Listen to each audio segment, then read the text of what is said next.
लेकिन जरा बताइएगा, जो पीडीएम ने अल्टीमेटम दिया था वजीर आजम के इस्तीफे के लिए, उसमें 3.5 घंटे रह गए। क्या इस वक्त कोई इम्कान है वजीर आजम साहब इस्तीफा लिख रहे हो? क्योंकि राना सनाउल्लाह साहब ने अभी ये कहा है कि आप उम्मीद ना हारे, अगर किसी में शर्म होगी तो वो इस 3.5-4 घंटों में भी इस्तीफा दे देंगे। मेरा ख्याल है जो अगर इनकी बहुत ख्वाहिश और दिल रखने के लिए वज़ीर आज़म साहब कुछ कुछ करें भी तो उस पर डेट डालेंगे 31 जनवरी 2031। तो उससे पहले तो होनी नहीं है, लेकिन आज 12 बजे के बाद इनमें अगर शर्म हुई तो ये खुद अपने इस्तीफे दे दें, सही। क्योंकि उन्होंने कहा तो यही था, हम इस्तीफे देंगे। अब तो हर इलेक्शन लड़ रहे हैं। ठीक है, अब देखना ये कि उनकी लॉन्ग मार्च का जब प्लान होगा उस पर भी आपसे तफसील से बात करेंगे। आज की प्रेशर पे आते हैं दोबारा। थोड़ी गर्मी करेंगे। हाँ, आपने कहा कि 210 अरब रुपए हमने रिकवर किए, जिसमें से 24 अरब रुपए 36 नून लीग के सियासतदान हैं उनकी तरफ से किए गए। इसका जवाब दिया और ये कहा है कि ये सिर्फ दबाव डालने की कोशिश है, सियासी विक्टिमाइजेशन है, हमारे लोगों की वफादारियां तब्दील करवाने की कोशिश है और इसमें कोई हकीकत नहीं है। ये जवाब आया है नून लीग की जानिब से। देखिए शहजाद, ये इस इशू को थोड़ा समझने की ज़रूरत है। मैंने आज अपने प्रेस कॉन्फ्रेंस के शुरू में भी कहा कि ये कोई किसी एक सियासी क्लास की बात नहीं है, लेकिन एक ख़ास तरह का गिरोह है जो ऐसी ही सरपरस्ती हासिल करके सरकारी वसाइल का बेदरेग इस्तेमाल करता है।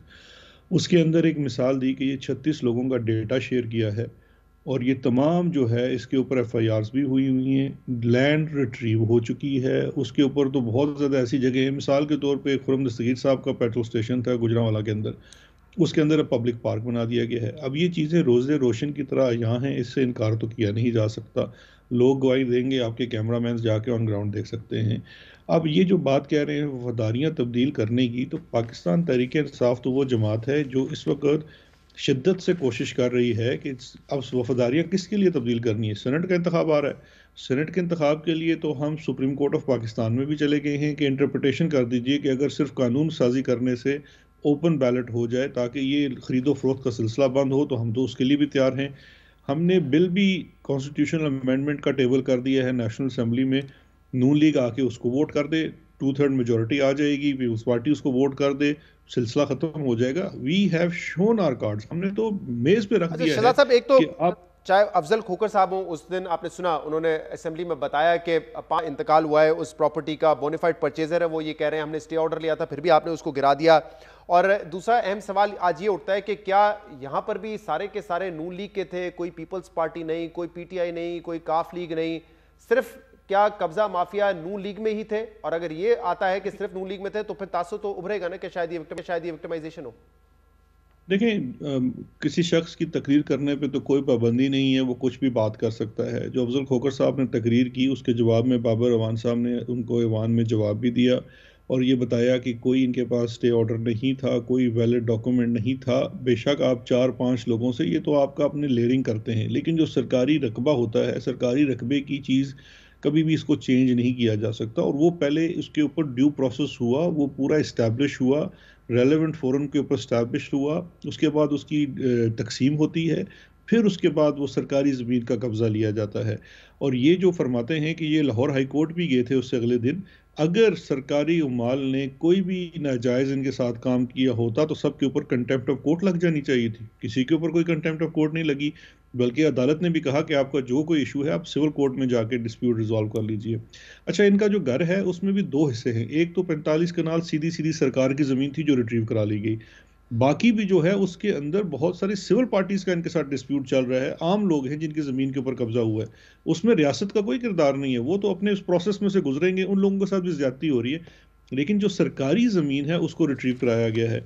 दूसरा शहजाद, आपने जो सवाल का हिस्सा है कि जी इसमें सिर्फ नून लीग के लोग हैं, इसमें कुछ पीपल्स पार्टी के भी लोग हैं। नैयर बुखारी साहब से नैयर बुखारी साहब का नाम है जी। आपको कुछ अरसा पहले इस्लामाबाद में कायद आज़म यूनिवर्सिटी की ज़मीन रिट्रीव करवाई गई है।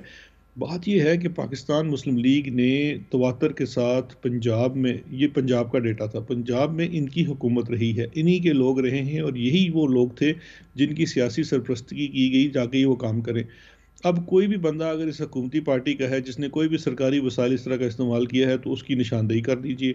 हमने तो बिल्कुल अपने आप को सामने आपके रख दिया है। अच्छा, लेकिन तो शहजाद ये अकबर साहब देखिए, ऑपोजिशन का तो एक बयानिया आपके खिलाफ है कि आप सियासी विक्टिमाइजेशन कर रहे हैं, लेकिन आपके साथ कई मरतबा शोज में ये डिस्कस हुआ है कि आला अदालतों के फैसले हैं, उनके रिमार्क्स हैं कि सियासी इंजीनियरिंग के तौर पर इस्तेमाल हो रहा है एहतसाब का कानून। फिर नैब चेयरमैन के हवाले से खुद ही इल्जाम है कि वो हुकूमत के खिलाफ भी कार्रवाई करना चाहते थे, लेकिन जब उनकी एक मुतनाज़ा वीडियो सामने आ गई तो उनका रुख सिर्फ ऑपोजिशन की तरफ हो गया। फिर DGFIA का ये कहना एक इंटरव्यू में कि मेरे ऊपर दबाव था कि जो मुखालफीन है उनके खिलाफ केसेस बनाएं, कोई तस्वीर का मामला हो तो उस पर बगावत का केस बना दे, गद्दारी का केस बना दे। ये एक बड़ी चार्जशीट है आपकी हुकूमत के खिलाफ, तो फिर कैसे ये मान लिया देखिए जाए कि ये जो कार्रवाई हो रही है ये इंडिपेंडेंट हो रही है सिर्फ? दो चीज़ें हैं। एक तो ये है कि चार्जशीट जो है उसके लिए कोई सब्सटेंस होना चाहिए। महज किसी के ऊपर इल्ज़ाम लगा देना काफ़ी नहीं होता। मैंने तो आज आपके सामने तमाम डॉक्यूमेंट्स जो दिखाए और वो जो पूरा एक लिस्ट दी उसके अंदर, अब मुझे बता दीजिए, मैंने तो आज नैब की कोई बात ही नहीं की। अगर आप कहते हैं जी कि नैब का इदारा सियासी इंजीनियरिंग के लिए इस्तेमाल होता है, तो मैं उन तमाम लोगों से कहूँगा वो इसको बंद क्यों नहीं कर देते। आप आज जो आपसे बात की गई इसमें नैब के तो इदारे की बात ही नहीं है, एहतसाब के इदारे की भी किसी की बात नहीं है।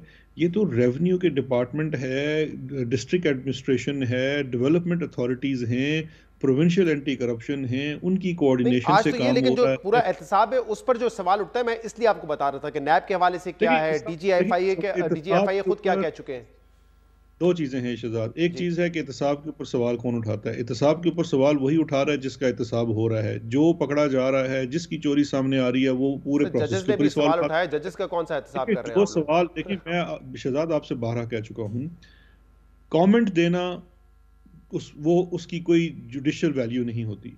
आप अगर समझते हैं कि कोई चीज़ स्पेसिफिकली जहाँ पे इस तरह की चीज़ हो रही है, तो there has to be a judicial order. क्योंकि देखिए हमारा तो जो भी कानून है, जो भी एक्शन है, चाहे वो नैब का है, एंटी करप्शन का है, FIA का है, हाँ डिस्ट्रिक्ट एडमिनिस्ट्रेशन का है, हर चीज़ का जुडिशियल रिव्यू होता है।